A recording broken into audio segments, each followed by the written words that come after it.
Hi guys, welcome to my channel mama and baby care. आपका बहुत बहुत स्वागत है मेरे channel mama and baby care में, जिसमें कि मैं प्रेगनेंसी की इंपॉर्टेंट इन्फॉर्मेटिव वीडियोस आपके लिए लेके आती हूँ।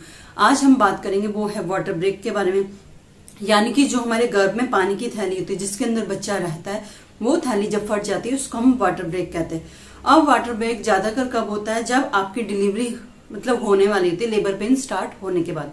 पर 15 से 20% केसेस ऐसे होते हैं कि पानी की थैली आपकी पहले ही फट जाती है, मतलब पेन भी स्टार्ट नहीं हो तो पहले भी फट सकती है। ऐसा भी 15 से 20% चांसेस है, पर ज्यादा चांसेस ये है कि जो पानी की थैली है वो जब आपका लेबर पेन स्टार्ट होता है तभी फटती है।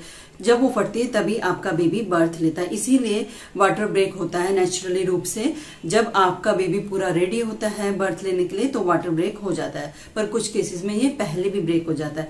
अब ये जो वाटर है यही बच्चे को प्रोटेक्शन देता है, एमनिटिक फ्लूइड जिसको हम कहते हैं, जिससे बच्चा घिरा रहता है, यही बच्चे को प्रोटेक्शन देता है, इन्फेक्शन से बचाता है, और 23 वीक्स तक तो ये बच्चे को सारी न्यूट्रिएंट्स वगैरह सप्लाई करता है। तो ये बहुत इंपॉर्टेंट रहता है। अब क्वेश्चन ये है कि अगर आपका वाटर ब्रेक हो जाए, आपको कैसे पता चलेगा कि वाटर ब्रेक हुआ है या नहीं? तो इसके मैं आपको बताती हूँ पहचान कैसे करनी। सबसे पहली बात, जब भी वाटर ब्रेक होगा, ये जैसे यूरिन पास होता है वैसे ही आपको लगेगा कि यूरिन पास हो रहा है, या फिर क्योंकि जब आपका 3rd ट्राइमेस्टर होता है तो कई बार लीक यूरिन होता है, ये समस्या आपको रहती है। मतलब कभी भी अचानक से यूरिन निकल जाता है, ये 3rd सेमेस्टर में होता है अक्सर, जब आपका प्रेगनेंसी टाइम काफी बढ़ जाता है, यानी कि लास्ट ट्राइमेस्टर में। तो पानी जो लीक होता है तो आपको कंफ्यूजन होगा, क्योंकि जब यूरिन लीक होता है तो भी वैसे ही फील होता है, और जब वाटर ब्रेक होता है तो भी वैसे ही फील होता है। तो दोनों के डिफरेंस को कैसे पहचानेंगे?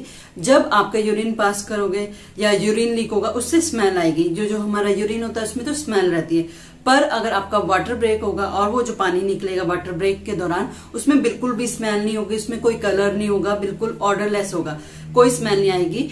और इससे आप पहचान सकते हो कि आपका जो यूरिन लीक हो रहा है या फिर वाटर ब्रेक। वाटर ब्रेक में आपको जब वाटर ब्रेक स्टार्ट होगा तो कंटिन्यू लीक होना स्टार्ट होता है, एकदम बहुत सारा नहीं होता, धीरे धीरे करके लीक होना स्टार्ट होता है।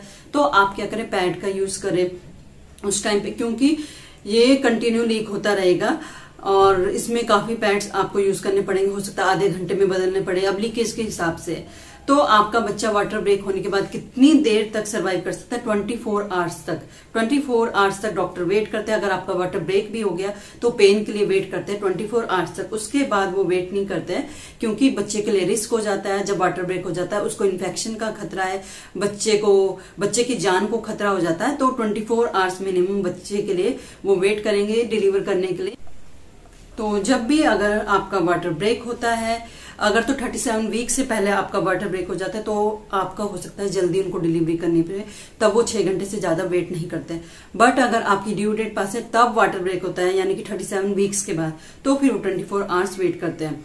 अगर कभी भी आपको ऐसा लगे आपका वाटर ब्रेक हो गया, वो आपको पता चल जाएगा जब वो कंटिन्यू लीक होता रहेगा, रुकेगा नहीं वो फ्लो, क्योंकि यूरिन होता है वो तो आपको समझ आ जाएगा कि फ्लो रुक गया, इसका फ्लो रुकेगा ही नहीं, घंटों तक चलता रहेगा।